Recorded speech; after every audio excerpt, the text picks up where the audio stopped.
Assalamualaikum warahmatullahi wabarakatuh.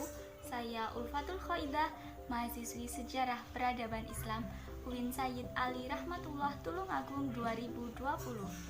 Pada video kali ini saya akan menceritakan sejarah dinasti Fatimiyah pada mata kuliah Sejarah Islam Periode Klasik yang diampu oleh Bapak Rizal Zamzami, Magister Agama.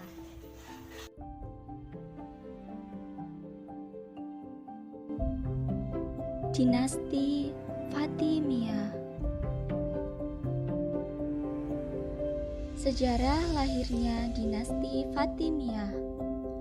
Sejarah kemunculan dinasti Fatimiyah tidak terlepas dari gerakan-gerakan militan dan frontal yang dilakukan oleh Syiah Ismailiyah yang dipimpin oleh Abdullah ibnu Syi'ih dengan terampil dan terorganisir. Sekte Ismailiyah merupakan aliran sekte di Syiah yang lahir akibat perselisihan tentang pengganti Imam Ja'far al-Shadiq yang hidup antara tahun 700 hingga 756 Masehi. Gerakan tersebut berhasil mendirikan dinasti Fatimiyah di Tunisia, Afrika Utara, di bawah pimpinan Said ibnu al-Husain setelah mengalahkan dinasti Aqlabiyah di Sijil Masa. Pada tahun 909 Masehi, di Tunisia, seorang yang bernama Said bin Husain yang memiliki lakop Ubaidillah al-Mahdi billah memproklamirkan diri sebagai khalifah dinasti Fatimiyah. Ubaidillah al-Mahdi menuntut kepada pengikut sekte Syiah Ismailiyah untuk menaatinya karena dia mengklaim dirinya sebagai imam dalam sekte Syiah Ismailiyah yang memiliki hubungan darah dengan Rasulullah SAW dari jalur putri beliau Fatimah Az-Zahra. Dari sinilah terambil nama Fatimiyah. Untuk memperkuat kerajaan barunya, Ubaidillah al-Mahdi mengakomodir orang-orang barbar di Afrika Utara sebagai kekuatan militer. Usahanya tidak sia-sia.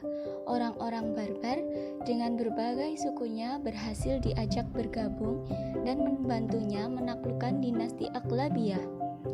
Di kota Roqadah, bekas istana Aqlabiyah, pemerintahan Ubaidillah al-Mahdi dimulai. Dari sini kekuasaannya mulai meluas dari Afrika Utara, Maroko, Aljazair, Tunisia, Libya, Sisilia, dan Malta berhasil jatuh dan tunduk di bawah kekuasaannya. Khalifah-khalifah dinasti Fatimiyah. Selama berkuasa di Afrika dan Mesir tahun 909 sampai 1171 Masehi, dinasti Fatimiyah dipimpin oleh 14 khalifah atau imam. Para khalifah tersebut adalah Ubaidillah al-Mahdi, Al-Qaim, Al-Mansur, Al-Mu'iz, Al-Aziz, Al-Hakim, Az-Zahir, Al-Mustansir, Al-Musta'ali, Al-Amir, Al-Hafiz, Az-Zafir, Al-Faiz, dan yang terakhir adalah Al-Adid. Kemajuan-kemajuan dinasti Fatimiyah. Selama kurun waktu 262 tahun, Fatimiyah telah mencapai kemajuan yang begitu pesat, terutama pada masa Al-Mu'iz, Al-Aziz, dan Al-Hakim. Kemajuan-kemajuan itu mencakup berbagai bidang, yaitu yang pertama, kemajuan dalam hubungan perdagangan dengan dunia non-Islam, termasuk India dan negeri-negeri Mediterania yang Kristen. Yang kedua, kemajuan di bidang seni dapat dilihat pada sejumlah dekorasi dan arsitektur istana. Yang ketiga, pada kemajuan dalam bidang pengetahuan dengan dibangunnya Universitas Al-Azhar. Yang keempat, kemajuan di bidang ekonomi terlihat dari sektor pertanian, perdagangan, maupun industri. Dan yang terakhir, kemajuan di bidang keamanan. Yang selanjutnya adalah kemunduran dinasti Fatimiyah. Kemunduran dinasti Fatimiyah dimulai pada masa pemerintahan Al-Hakim pada tahun 996 Masehi sampai dengan 1021 Masehi yang membuat kebijakan kontroversial dalam bidang agama dan terus merosot pasca pemerintahan Al-Zahir pada tahun 1021 Masehi sampai 1035 Masehi dan runtuh pada masa Al-Adid pada tahun 1160 Masehi sampai dengan 1171 Masehi. Beberapa pengarang juga menjelaskan tentang kemunduran dinasti Fatimiyah. Antara lain, yang pertama, perilaku Al-Hakim yang kejam menjadi awal kemunduran dinasti Fatimiyah.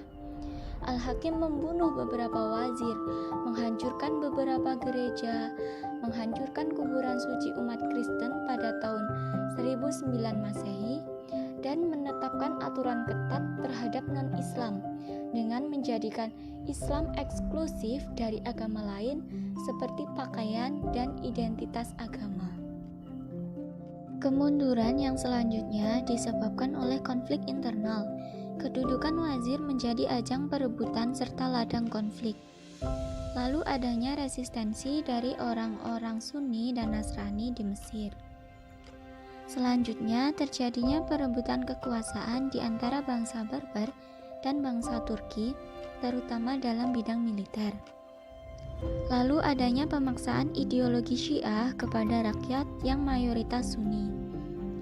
Lalu datangnya serbuan dari tentara salib. Yang selanjutnya disebabkan karena lemahnya para khalifah. Lalu perluasan wilayah difokuskan hanya ke bagian timur, sementara pembinaan di Afrika Utara terabaikan, sehingga menyebabkan berkurangnya pengaruh dinasti Fatimiyah di sana. Akhirnya, Afrika Utara melepaskan diri dan membentuk pemerintahan sendiri. Yang selanjutnya, para penguasanya selalu tenggelam dalam kehidupan yang mewah. Yang terakhir adalah kondisi Al-Adid yang sakit, sehingga dimanfaatkan oleh Nur ad-Din. Al-Adid merupakan Khalifah Fatimiyah yang paling akhir.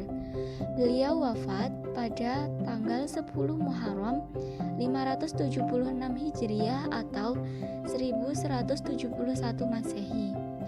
Itu menjadi penanda runtuhnya dinasti Fatimiyah setelah berkuasa sekitar lebih dari 2,5 abad lamanya. Peninggalan dinasti Fatimiyah.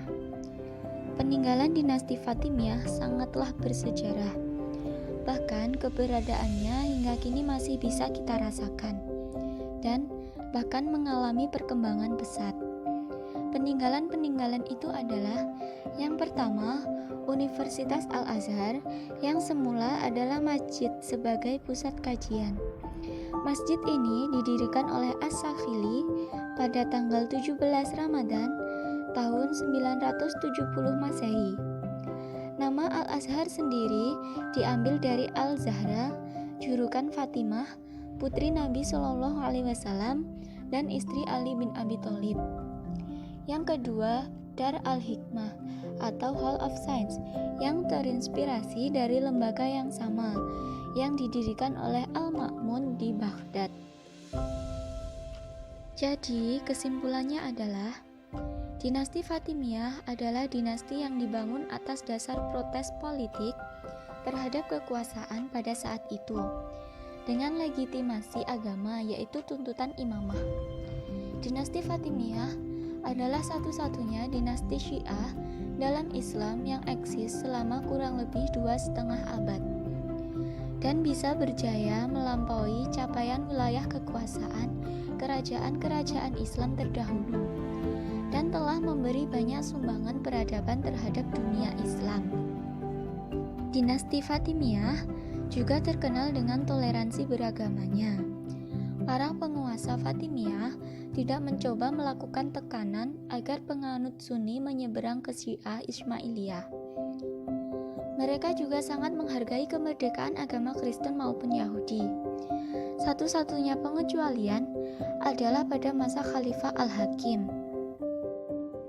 Kemunduran dinasti Fatimiyah bukan hanya disebabkan oleh faktor eksternal berupa serangan dari pasukan luar, melainkan juga karena masalah internal yang tidak dapat diselesaikan, seperti berkurangnya kesetiaan publik kepada penguasa yang dianggap berperilaku aneh, banyaknya campur tangan para wazir akibat penguasa yang belum cukup umur, dan timbulnya perselisihan dalam suksesi pemerintahan. Terlepas dari itu semua, dinasti Fatimiyah jelas memberikan sumbangan berharga bagi peradaban terhadap dunia Islam.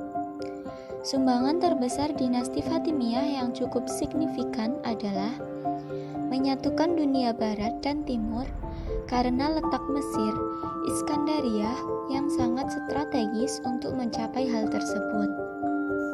Demikian materi yang dapat saya sampaikan. Sebelumnya saya mohon